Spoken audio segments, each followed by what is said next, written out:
Hello, welcome to the sideboard here at the StarCityGames.com Standard Open in Richmond, part of the SCG Tour brought to you by Ultimate Guard. I'm Nick Miller alongside Andrew Frank. How you doing, sir? Good, how about yourself? Now, you're a breath of fresh air in this format. We've been seeing a lot of black-green, and we've been seeing a lot of Saheeli decks. Yep. You say no, sir. We're playing mono-red, Yep. 25 mountains. 25 lands, 19 mountains. All right, So, that is a lot of mountains. yes. So we're playing mono-red aggro here, if you haven't caught on yet. You're playing a ton of creatures with menace. Yes. And a ton of creatures that people are going to have to read today. Yes. Yep. So we'll go along through the hits. You got your 1-drops of Falconwrath Gorger, which really never has seen a lot of play for being a 2/1 for 1, alongside Insolent Neonate as your 1-drops. Yep. Yeah, the Gorger is there just to give me more aggressive start, but the Neonate with Menace, they're not going to block it for the first few turns. Right, and it kind of dogpiles with all of the other creatures you have with Menace. So Correct. you can easily curve Neonate into Karazev, so we finally get to see her, and the legendary monkey coming into the action, along with Sin Prodder, a card that got some speculation when it was spoiled, but never really got any play. You're here pairing it with the other red Menace creatures. Yep. Yeah, it makes combat incredibly awkward for my opponent, and especially like the black-green deck is generally playing like one creature a turn.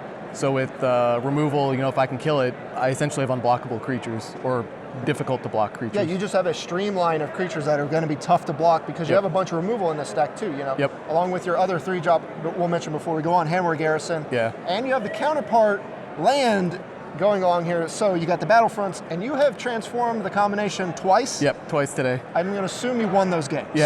Yeah, well, one game was against Caleb Shear earlier, and he responded to my attack with a Elder Deep Fiend, so he won that game. Okay. But generally, when I meld it, I win. It's 7/4 trample, getting some 3/2s. Yep, yeah, it's so much power so quickly, they can't really deal with it. All right, now you have all the red removal spells. You got Shock, Harness Lightning, and Incendiary Flow to kind of complement what you're doing here at the early curve.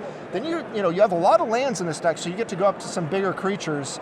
Here's one. I don't know if anyone is registered for standard play yet. The Skyship Stalker, this kind of build your own dragon. Yeah, it's build your own Stormbreath Dragon. You can, it's a great mana sink. You can play it on 4 just as a 3/3 flyer. You can pump it. It gets first strike, so I've been eating demons all day. Just hold back on defense, pump it twice, give it first strike. And green-black doesn't have a whole lot of reach or flyers outside of the demon. So you can eat a Planeswalker, you can just, or run a lot of lands, you can dump a ton of mana into it and just turn it into a huge, again, mostly unblockable creature. Right, and this kind of goes into your Menace game plan as well. Correct. Another hard to block threat, Yep. which really makes your removal very good when all your creatures are basically unblockable. Definitely, yep. And you've got the goblins here at the top end, Dark Dwellers bringing back some removal spells, and then Chandra in the main deck as well. Just kind of more removal, I imagine? More removal. You can sometimes play Chandra, plus it, play Incendiary Flow, or Harness Lightning. I've won a few games today off for Ultimate because they got to hold their creatures back to block my Menace creatures, and or kill them and tap out and not play their own creatures. So it's just another win condition, just trying to make it awkward for my opponent. Okay. All right, let's bust out the sideboard. You got it over here. Yep. We got a bunch of good stuff. We have more removal spells, as you mentioned, and you have your kind of complementary extra Falconwrath Gorgers here when you need to just be lower to the ground. Whenever I want to get more aggressive, I'll board them in. And like you said, just a lot more removal. Got 2 Lightning Axes, 2 Collective Defiance, 3 Devour in Flames, which has been a great card. It deals with Demon, anything with 5 toughness or less, but it also deals with Planeswalkers, which can be difficult for red to deal with. I don't want to spend burn spells on that could go to the face on a Planeswalker. So this is a great rate, 3 mana, deal 5. I can kill Gideon, Nissa, Liliana, does a lot of work. There's a 4th Harness Lightning, 2 Flame Lash. We got to talk about this one here too.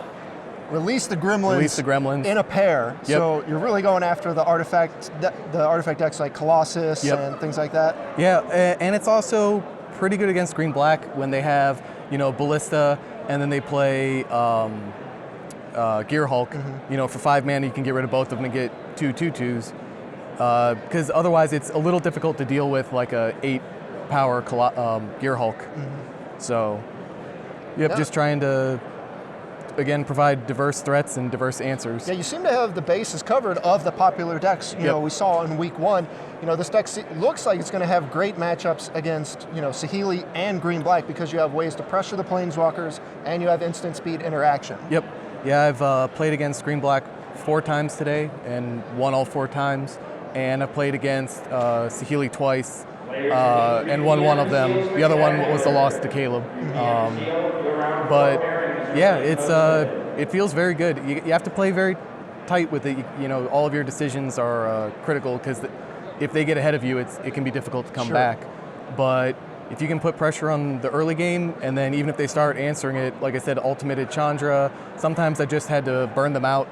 Or, you know, I one time attacked with everything, which was a horrible attack. Almost everything died, but to get just enough in to put them in shock range, and the next turn flipped over shock and win. So right, you're one of the few decks in this format that has reach. So you know, a lot of people aren't keeping track of their life total or not really worrying about that. This deck really pressures the life total, and you have a bunch of reach. Definitely, and Sin Prodder is another one that can act as draw or pressure the life total. I've had opponents where they're at 4, I flip over Chandra, and they're like, take it or I'll die, and you know, you can get ahead that way.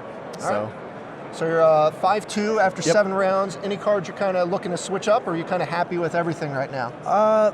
For the most part, I'm happy. I think the sideboard could use a little more work, but overall, I'm happy with it. Like I have Destructive Tampering in here to try to break through a stalled board, but I haven't played it yet today. I'd say overall, I'm happy with the deck. All right. Well, if you're happy, I'm happy. It's a sweet mono-red aggressive deck. Hope to try to get you on camera so we can see it in action. Andrew, thanks for joining me here on the sideboard. Stay tuned to StarCityGames.com all weekend long for the action here in Richmond.